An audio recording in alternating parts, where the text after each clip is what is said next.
On this episode of the Layover Live, Paul McLeod stops by to talk data-driven decision making.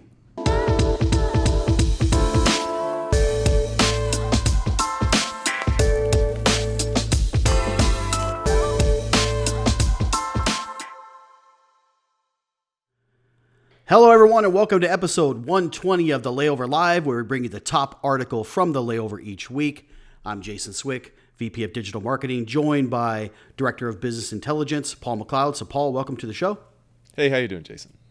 Hey, happy to have you here. And hey, if you're on, we're talking data, right? And so, we've mentioned previously that data brings a ton of opportunity, but often more complexity to destination marketing. As DMOs, we're sifting through mounds of reports and webinars and blogs, and it can be a daunting task, as we're often drowning in data with little to no insights that lead to any true action.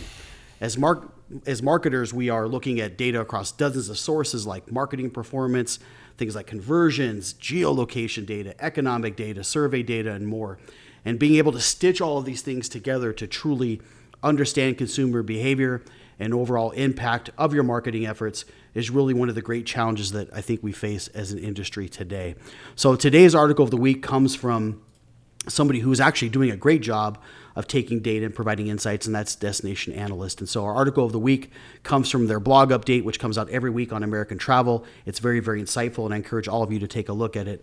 And we've had them on recently where we've spoken about, 3 travel recovery indicators that we feel are pointing towards the time for recovery being now. Those are positive sentiment in the space, drive market demand returning, and also the increase we've seen over the last several weeks of organic traffic. Why is organic traffic such an important indicator is one of the things that people want to know. So Paul, I'm going to ask you, why is organic traffic such an important indicator and one we should be watching?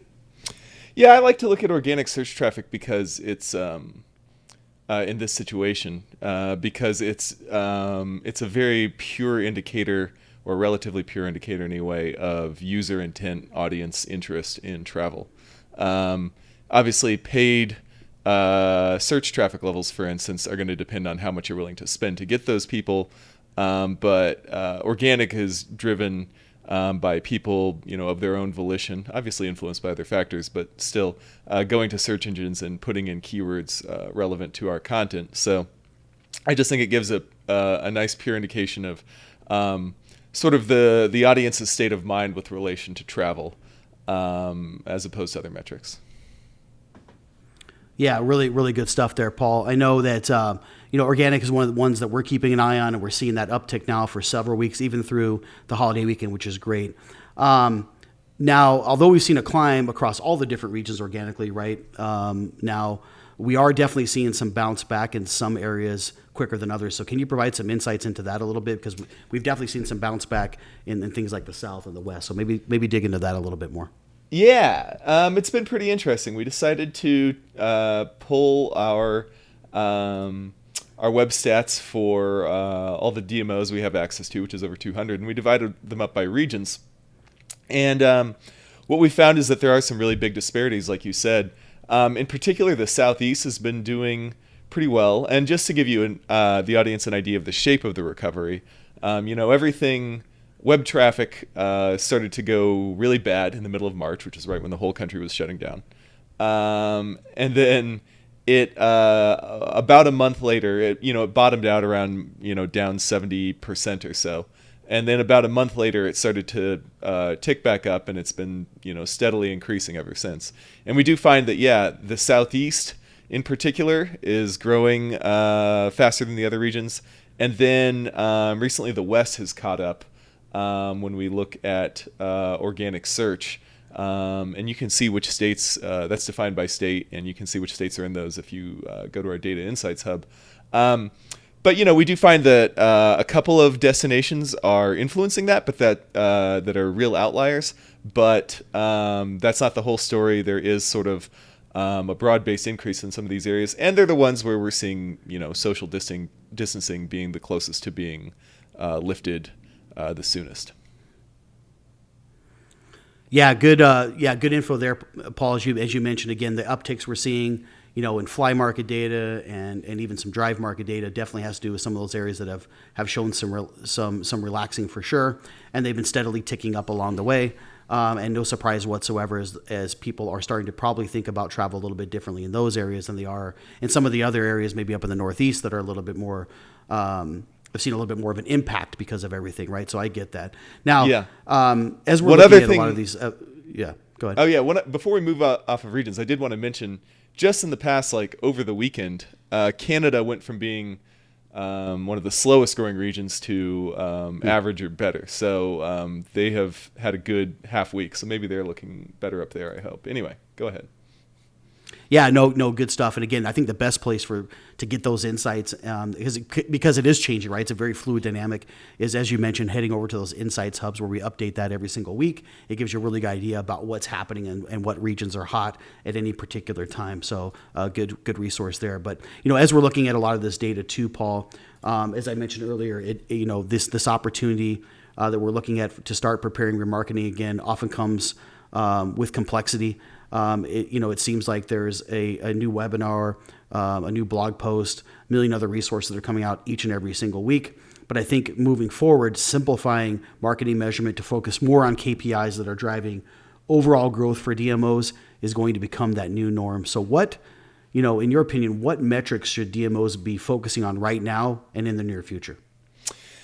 Yeah, travel is probably still a little bit away from fully picking up. So, one of the cool things we've done with these data sets that you mentioned real quick was that we can break it down by the visitors, sort of how they're going to be getting to your destination. So by locals, by drive markets, by fly markets, custom defined for each destination.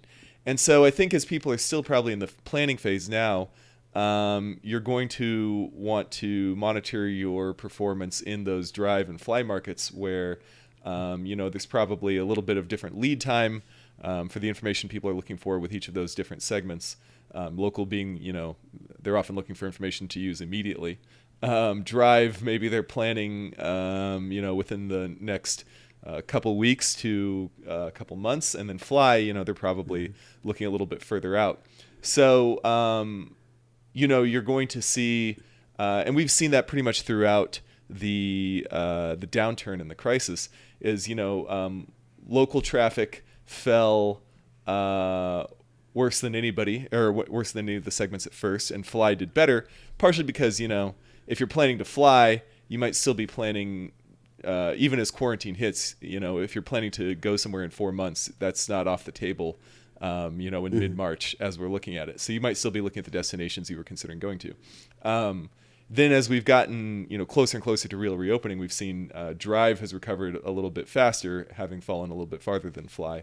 And local has not recovered quite as well because, events are still down, restaurant demand is still repressed, those sorts of things. So I would be looking at it by geo segment for your target markets and trying to figure out of those audiences, which ones seem to be doing more planning on our sites than others, and what does that mean for when we can start to see activity actually in our destination?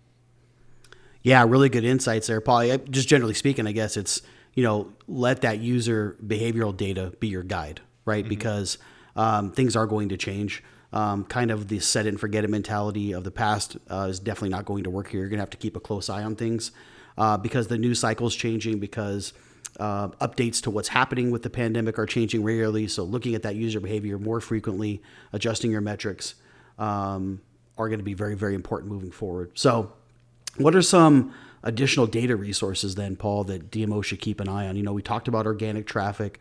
We've talked about some drive market demand. What are some additional resources that you recommend people keep an eye on?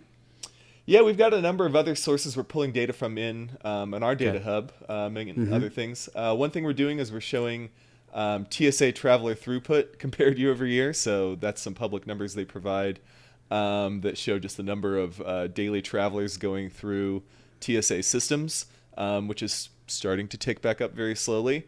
But not as, those are obviously flyers, and it's not probably increasing as quickly as fly market web sessions on DMO sites have. So that sort of shows you the difference, the time lag between planning and reality there. So I think it's cool to look at that sort of thing. We're also going to be publishing some data from our location services partner on travelers, seen on mobile devices within busy airports. I think that's another interesting way to look at that. And then, within the Simpleview ecosystem, we've started collecting data on booking on the Book Direct engine, which shows some really interesting trends in conversions. So I think between all these things, you're sort of getting a different look at the travel funnel, or the state of travel at different levels of the funnel, from planning through actual conversion. And combining them all together gives a clearer picture of what's going on with the economy we're trying to serve. Yeah, I like you speaking about it as a funnel, Paul. I think it's a good point. I want to expand on that a little bit, because if you're looking at things like a good place always to start even is like Google Trends data. I know we shared in a recent blog post, we talked about some trends data. It's a good place to check on new hot queries for your area, what's happening. Are there certain terms or and keyword phrases that are picking up more than others? That's a good place to start. Looking at then web analytics data, again, heading over to our Insights Hub to take a look at those web marketing metrics, how things are performing against the industry as it relates to all traffic, organic and paid, is something you can do there.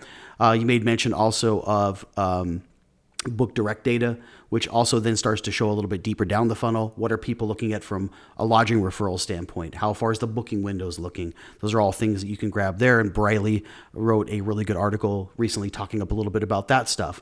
All of this stuff, outside of the Data Insights Hub, we are in the process of finishing up and putting into the client portal. So clients are going to be able to log in now. We've shared at a high level some of the weekly traffic trends and things in the Insights Hub. It's fantastic. But for those DMOs that are looking at doing a deeper dive into the data, we are going to be providing these interactive charts in the client portal, which allow you to take some of the same data that we've shared on the Insights Hub, but now be able to cut those things up by the different regions, being able to cut those things up by the different fly segment, drive segments, local segments, so you can get a deeper look into the data. And naturally, we are here at any given time to help you get insights out of that data if you need some help with your recovery planning or some of your strategies moving forward. So all good stuff there, Paul. So again, data, for the sake of data, is not helpful. Data that leads to actions is what we're looking for. And so, Paul, I think you've provided some really great insights this week that can help turn some of that data into action. So thanks for stopping by. Yeah, thanks for having me. Hope it helps everybody figure out what to do with their budgets as things recover. Yeah, I agree. And thanks for tuning in each and every week. If you're not subscribed, please do so now. You can do that just right below. We're also available on Spotify and iTunes if you're looking at consuming us through podcasts. So thanks for tuning in. We'll see you next time, and have a great day, everyone.